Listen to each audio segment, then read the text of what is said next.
All right, here with special teams coach Danny Kalter. Coach, appreciate you joining me today. Obviously, been a off season of change in terms of personnel for your group. So, talk about that, man. It's been the Borregales era here for a while, and I know you've been up close with that whole era. So, first of all, I mean, what's it been like without them? It's been probably a little bit weird, huh? Yeah, no doubt. You know, that family's been really good to this program, been good to me, and they've just been such an unbelievable family to be a part of. But, you know, talking about the room as a whole, this is honestly the most excited I've been going into a group of specialists, you know, and we have 7 guys in our room right now. 6 of them have started at the Division I level. So the experience in that room is something that is a room that I've never been a part of, with that many guys with experience, and more importantly, the mindset that they have, right, where they know at all 3 positions, kicker, punter, long snapper, that they're going in tomorrow, day one, knowing that this is an open competition, and they push each other and they enjoy it, understand that iron sharpens iron. So I couldn't be more pleased with where we're at right now going into camp. Obviously, Bert Auburn coming in here, a guy who's had a ton of success in his career, coming from a big-time program. So as a coach, I mean, how much of it is mental work with a guy coming in? How much of it is mechanics? I mean, just talk about the process with a guy like him coming in. Yeah, so you look at any kicker you're bringing in, you're looking at obviously, hey, do they have the technique and fundamentals of that position? But what really sets a guy apart is that mindset, right? So when you're going through the recruiting process, whether it was with Carter after the season or with Bert after spring, those are the first things I'm looking for, right? Both those guys have played at the highest level. So from a technique and fundamental standpoint, you know you're solid there. It's the mindset, and both those guys are off the charts there. So, you know, with a guy like Bert especially, you know, he's had a ton of big kick experience, and he's had 4 different holders at his time at his previous spot, and different snappers, and coming into a spot where we feel really solid about the guys that are snapping and holding the ball. I'm super fired up for both of those guys to be able to go out and put them in tough situations this camp to see who wins that competition.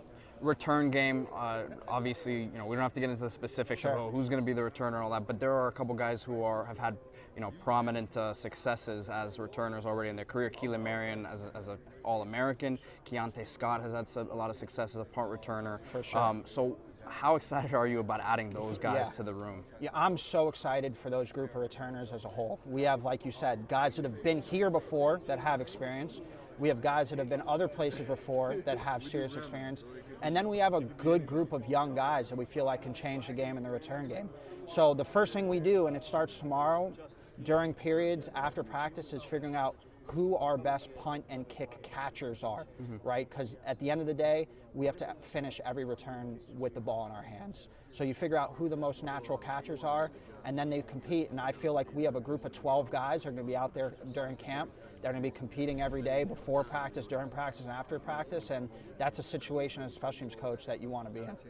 What's the process like when you have, you know, a young freshman coming in that has been the star of their teams their entire careers? They, you know, special teams hasn't necessarily been something they focused on or needed to do really, but they come here and all of a sudden that's their way to get on a field and make an impact. So what are those conversations like? I mean, when you're talking to a guy and trying to get him to understand and grasp, look, this is how you're going to make your impact felt.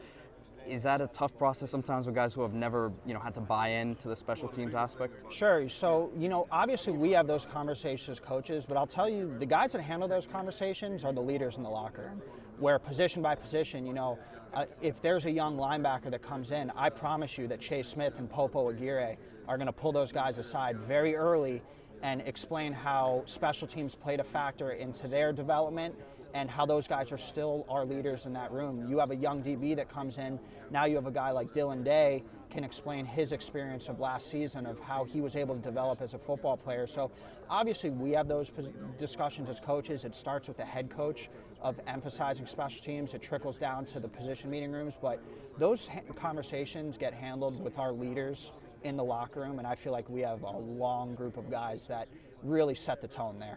It's funny you bring up Dylan Day, because he was someone I was going to bring up. That last year he was, as a freshman, like some of the fans were just like, he flashed, right? He would show up all the time on special teams, kind of seemingly out of nowhere, to be the first one down there, be, you know, violent when he arrived. Any young guys from the spring kind of sticking out in terms of making an impact similar to that? So I think all of them, and you know, a little bit lazy of an answer, but we do a little bit more different work in spring than we do in these next couple weeks.